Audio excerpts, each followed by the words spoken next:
Yes. So much. Fantastic. Well, it's always just a treat to hear you play. I mean, your approach on the instrument is just so unique. I love it. Thank you so much. I love it.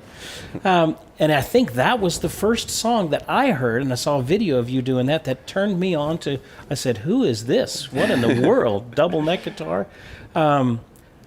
Tell us a little bit about some of this amazing gear that you're running through here for a bit. Sure, yeah. I mean, I could easily spend like 5 hours talking about all this, so I'll try to do the short version. But yeah, I've because of the way I play, I guess being a little bit different, on top of this being a double neck, I've had to kind of take some responsibility for the sound part of things a little bit more than maybe a lot of other guitarists, because, you know, if I show up to a venue, I don't expect the house engineer to like know what the sonic vision is, for, you know, because what I'm doing is a little bit specific. So, I have a lot of processing going on with, like, you know, multiple different pickups in here. And, so maybe just start with that amazing instrument there. Yeah, this is a like sort of an Ovation, but not really. This was it's an Ovation bowl, but basically completely rebuilt, or really like built off of an Ovation bowl by a custom luthier named Paul Wilson in Minneapolis, who was amazing to work with. I had an earlier version of this instrument that was like really fragile, and actually brought it here to Groon because it had become unplayable, and you know, I knew if there was anyone in the world that could fix it, it was the guys here. And they were like, no, this is actually maybe the only thing that's ever been brought to them that they couldn't fix. I don't know. So we had this, you know, custom made for us to kind of replace that instrument, because there's certain songs that only work with this kind of setup. So, and you've got 12 on the top, 12 string on the top, and 6 string on the bottom. Yep, and then these tail pieces, so it gives it a different kind of response with the tension kind of basically going down on the bridge instead of like a normal bridge where the strings are anchored there. So it's just a little bit punchier, and so yeah, and got Paul Wilson's special secret double top, where it's like 2 really thin tops with sort of a aerospace like sandwich in between, honeycomb kind of thing. It's my understanding, but anyway, grateful for this thing. And inside have actually 3 LR Baggs Lyric mics, so there's a lot of mics like picking up the different sounds when I'm tapping on things. And so how many outs are coming out of that instrument? 5 out of this one, and then this other one I'll play in a bit has 6 because of some magnetic stuff. So then those all go basically into my interface here. And this is kind of the first little tour that we're doing where I'm on this new system, which is a little bit bleeding edge, and I'm grateful it's worked so far, but we're actually, everything's being processed through the computer, like instead of being processed by a mixer, it's actually going through the computer, so I can use plugins and stuff and basically automate everything and make it like an album. So have dynamic EQ and all this stuff. So everything's played live, even all the multi-layers of things that are going to happen in the future pieces that you're going to play tonight. It's layered, but nothing is pre-recorded. On this tour, actually, because where we're headed is to do this other concert in Little Rock with all these visuals that have to be synchronized. Okay, y'all are syncing. So for that, the only reliable way I've found to make that consistently work is to like have it pre-recorded. So I'm trying to work toward like a hybrid thing where, you know, if we're playing in a noisy venue or something and we don't want a bunch of noise building up in the loops, we can do pre-recorded stuff. If you know, there's certain things I want the flexibility to be able to loop live, that can happen in Ableton. So yeah, that's how we're rolling on this tour. We've done it both ways for many years. My wife Steph and I would do the looping all 100% live, and love doing that as well. Are you tuned? How are you tuned between those 2 necks right there? Yeah, I use all different like whacked out tunings, just whatever sounds interesting to me to explore. This particular one on the 6-string neck is like C sharp, G sharp, D sharp, E, B, E. So I just kind of think in terms of scale degree. Like Yeah. a lot of times the bottom 2 strings I'm doing like a fifth, you know, like, and then 9, flat 3, flat 7, right? Flat 3 on top. And then on the 12 string neck, that last song was C sharp, A, D sharp, I think F sharp, if I'm remembering correctly. I don't even know off the top of my head. A sharp, D sharp. So I don't really think in terms of like, oh, I'm going to do an open E or something. I like some of those other scale degrees that kind of give some interesting tension notes. So Yeah. Fantastic. What, can you play something else? Absolutely. I'll do a looping piece here from my last album, Earth Suite, which is like sort of designed for a whole orchestra of musicians around it, but this will be the solo version. This is called The Axis.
very much. Just amazing. I mean, it's just so many textures and layers to all of that. It's just such a creative way to play and compose. You know, just I find it so fascinating. How did you get started playing such a unique way?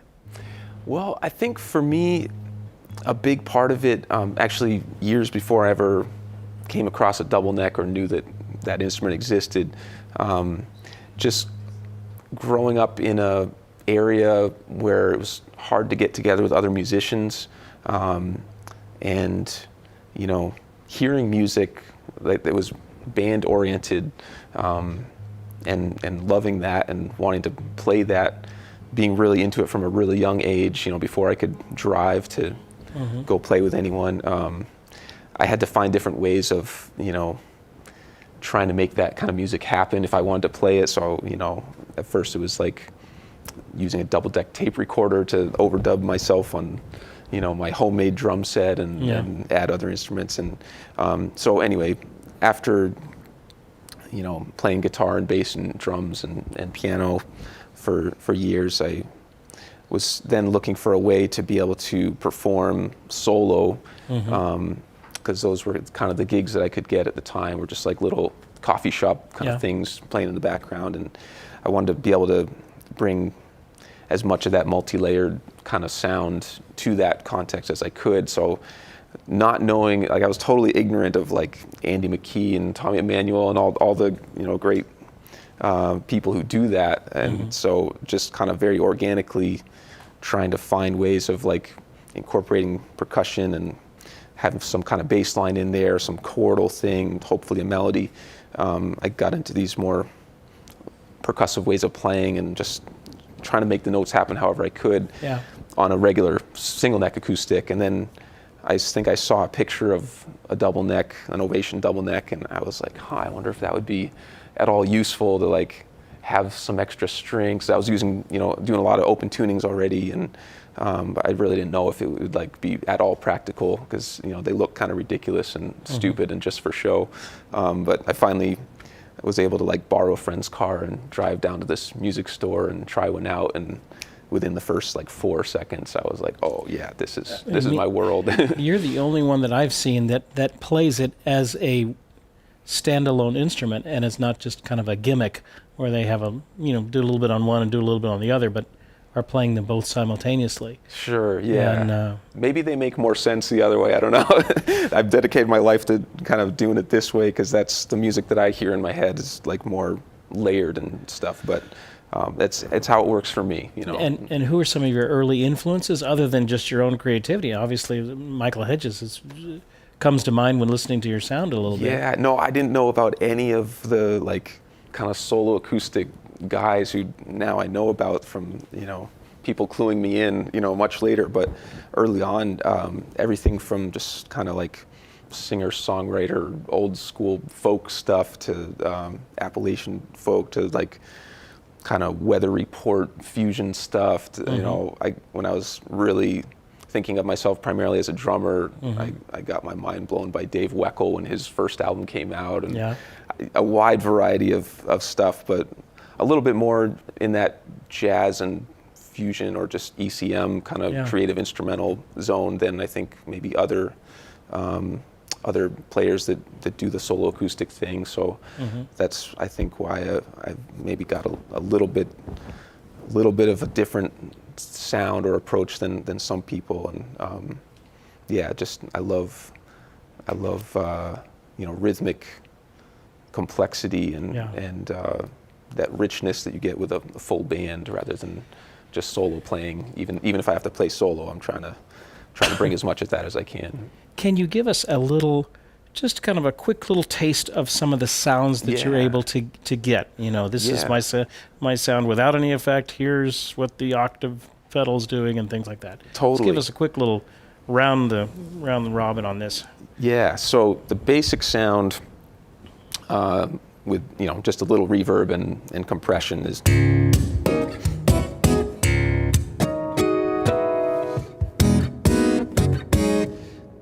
That's kind of the tone, and then yeah, I'm starting to incorporate some other sounds. I mean, the sub-octave is something I've used for a long time, although now it's in the computer instead of a pedal. So with that, I can use this knob to kind of control the range, kind of like you would on a Boss sub-octave. So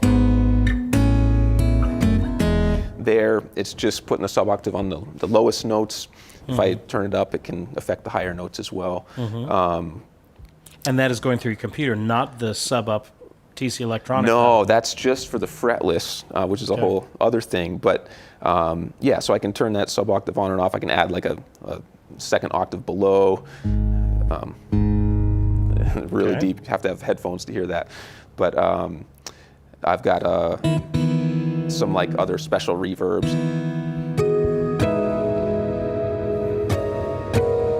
You know, with this expression pedal, I can kind of swell into things there.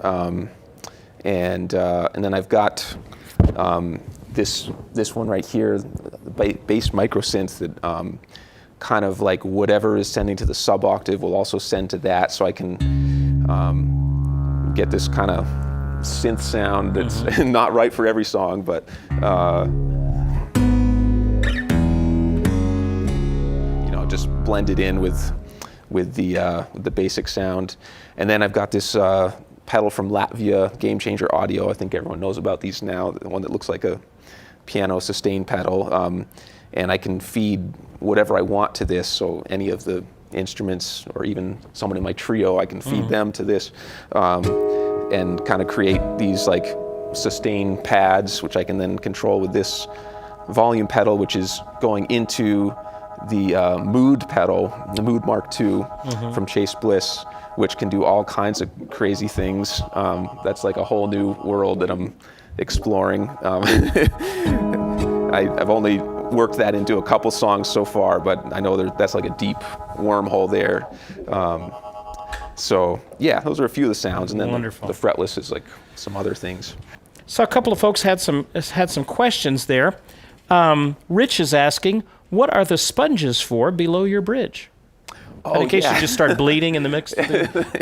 Yeah, I'm in that zone right now because I've been doing so much editing. I haven't had a lot of time to practice. So no, these are just kind of to mute any, you know, when I hit the body, so you don't hear. I mean, it's very subliminal, but I like, it's kind of like muffling on a drum head, like to just have a real tight sounds. Because with this kind of trapeze bridge, if that wasn't there, then you would have these, you know, like other ringing, notes, just like an arch top, you know. So that's nothing official. That's just, you know, regular foam that you grab from somewhere. Yeah, I need some more. Paul hates that these are yellow and not black. I need to find some darker ones to make it look a little nicer. But and then you've got some dampers up here as well that are just stopping the extra strings from vibrating. Yeah, if I'm doing tapping stuff, you know, way up high, then sometimes, depending on how the action is that day, you can kind of hear some of that wrong side of the string. It doesn't sound so nice. So for certain things, I'll kind of scoot these up, and then you get that, you know, tighter sound. Just a little cleaner sonically. Brian is asking, what looping station are you using? So basically Ableton. I used to have two Boss RC300s linked together. Those, and in an effort to get a little bit more portable, as much as I love that setup, we've kind of migrated to this. And for a while, Steph was doing the looping with some like tabletop RC505s. So I've done it different ways, but I'm trying to do this Ableton thing. This is still a very new rig. But how many loops are you able to keep going at one time, or are in the session? Basically infinite. I mean, you can overdub until you start clipping, you know. But with some careful gain staging and compression, you can basically be infinite. And you're controlling those through your controller down here. Yeah, this is a Keith McMillan soft step. It's just a MIDI pedal that I can, you know, program however I want to control different things in Ableton. So like this is my sub-octave, but yeah, I can start and stop things, you know, switch scenes and all that, all with my foot. So what else can you play for us? I love it. I love everything about it. Thank you so much. Well, I'm going to attempt I think you saw some of the trio videos. I've been Yes, working I on love getting your this trio stuff. trio going in Boston with some amazing players there. I think this piece can work as a solo thing. We'll see how it goes. This is me in the spirit of education and live lessons, trying to like, be in it with you all and challenge myself. And this one kind of goes through some chord changes, which is a challenge when you're in alternate tunings. Like knowing the fretboard as well as you do in standard tuning is not going to happen. So Yeah. Anyway, but this is a piece kind of inspired by one of our tours to Florida, and the mental image for me was this huge, old, really fat alligator that we call him Southie, and that's the name of the song. So.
Thank you. Fascinating. Partially successful. Absolutely amazing. Now, gosh, you're just such a wealth of creativity and ideas coming out of your music. If folks want to know more about you and get a hold of your music and stuff like that, you've got a website. Yes, just ianethan.com. ianethan.com. There. I'm on Bandcamp, YouTube, Candy Rat website. Yep. Not too hard to find, hopefully. So. And you're coming through Nashville on your way to a concert in Little Rock? Yeah. One of our favorite concert presenters there, Steve Davison, the Argenta acoustic music series. It was actually the last concert we got to do before the pandemic as part of our kind of life on the road. Yeah. And he asked us to come back and bring this show that we call our Photon Symphony, which is me playing with life-size projections. Like there's like 7 screens of, so we can have like up to 14 musicians kind of virtually playing with me. So it's been a big thing to get that together, but really looking forward to playing that down there. Amazing. I mean, I've been familiar with your music for years. In fact, we even use it you'll notice, for our intro to the live stream show. We've used it for, 8 or so years or whatever. Oh, so honored. And we have loved that, and I just appreciate your creativity. People are on the chat here. Maria is saying, I can't believe what I'm seeing and hearing. What genre would you call that? I don't even know what to call it. I need help with that, honestly. We just call it open land music. We made up our own name because I don't know really. I mean, I'm not trying to be uncategorizable, but I guess in a general sense, I get lumped in with the acoustic fingerstyle, modern fingerstyle thing, and there's definitely some common ground there. But, also feel like I have a foot partially in the jazz and fusion worlds, and I don't know what to call it. And you're working with Rob and the Candy Rat Records guys, and yes. You've been doing that for they've been such a fountain of fingerstyle in the world of fingerstyle, bringing such great artists to light. It's been wonderful to get to be welcomed into that world, and got to meet a lot of great people through that whole community. So okay, you've switched animals now. What is this thing? We call this the Beast because it has almost every piece of technology you can put in a guitar, I think. Most notably these things made by Paul Vo called he calls them the acoustic synthesizer, Vo 96 acoustic synthesizer. So we have 2 of them, and basically these are kind of like a bunch of really advanced, really powerful EBOs for every string, like actually multiple ones per string.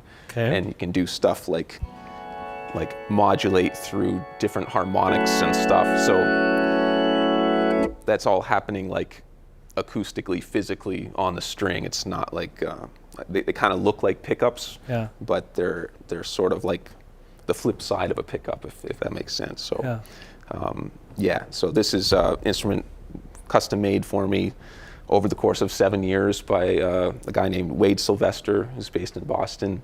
And it's got these special magnetic, like individual string magnetic pickups in it, so that I can send just like a single string to a sub-octave if I want. And depending on how this is switched, I can control which strings get sent out that output. So, and then it's got tuning levers for hitting different tunings. And okay, and what is the contraption there at the end? So I just have my clip-on mic clipped on, but yeah, these black things are like made by Hip Shot. Okay. And so are you able to choose? Oh, great. You can get different tunings happening. This was a little bit of an experiment. There's like one song where I actually am tweaking those in the middle of the song, which was kind of the original idea, to be able to hit different tunings on the fly. Tuning must be a nightmare for you. It is. It just takes time, just as long as I have like a long setup and sound check window, I'm good. But trying to gradually develop more repertoire in the same tunings, you know. But yeah, these are pretty cool pieces of technology. Now, are you hearing a click inside of your ears? Yes. And you're matching the click? Yes, and that gives me the flexibility to, like, you know, have many options of how things are orchestrated in terms of different loops coming in at different times. That, you know, it's a little technical to explain, but like there are certain combinations of loops that you wouldn't be able to have stay synced with each other if you didn't have some kind of clock that they were all syncing to. But, so and is Steph doing any of this looping back there, or is all the looping coming from up here with you? these days it's me controlling Ableton. Steph did do it for a bunch of Yeah, years. because I know back in her previous setup, Yeah. incarnation of all this sort of stuff, she was back there busy too. Right, and so we would have like a long snake going to her, Yep. and all the audio would go to her and back, and that was really fun to collaborate in that way. We're trying to get like as portable as possible and have as little gear as possible and still increase the sound quality, so we've ended up with this kind of more self-contained, like Ableton rig, and right now she's not doing the actual looping, but she's very much, you know, actively like riding all the levels. So I have like 16 channels of stuff coming out of this rig going into a digital mixer that she's controlling from her iPad, and so there might be like, you know, different loops on different channels that she can control and EQ and keep things kind of flowing musically for the song. So that's a huge part of what makes this work. Yeah. Fantastic. What's next? What are we going to hear next? Yeah, this, I thought I'd do a piece on this this instrument. This is one that kind of got me through a tough time. It's called The Guiding Stars.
Amazing. Before we let you go, tell us a little bit about that golden fretless. Yeah, I love this thing. That is a rare animal. You just Yeah. do not see very many of those in the wild. I was so lucky. So I love fretless bass. I was thinking earlier when you asked like what got me into this style of playing. There is one guy that I was aware of growing up named Michael Manring. He's a bass player, plays mostly fretless bass and does some of this kind of like, you know, solo open tune stuff with a lot of tapping to create this very full sound. So I've always loved Michael Manring. Actually, just love his like regular bass playing, like these beautiful high melodies. And so at some point, I guess I became aware that these existed, and this is kind of my way to like access a little bit of a similar sound. It's different because it's, you know, nylon strings and less sustain and stuff. But What does it sound like dry? I mean, what does the instrument sound like? yeah, it's got some life to it. This is like a chambered solid body thing. But, you know, the sustain, especially when you play up high, is pretty short. So sometimes I'd like to use the 13-pin kind of synth output into this special Boss Wave processor that they don't make anymore to get some of that, like. Which just almost sounds like a synth. Yeah, You know? and then there's like this sound too. I can do, you know, more of a sawtooth. You know.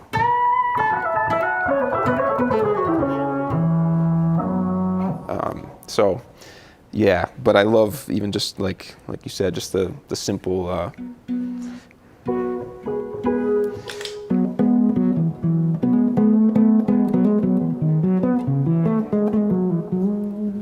Like it's just such a nice relief from all the metal involved in a double neck with all the frets and stuff. So. And they're tricky, I would imagine, very tricky to play. Yes. There's a reason why we have frets. Yes.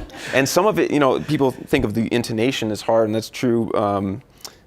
But there's also things about like hammer-ons and pull-offs that don't work as easily. So you have to kind of either find a way around doing that or like really kind of hit it more aggressively to get some of that stuff to happen. But it's worth it to me for that beautiful tone.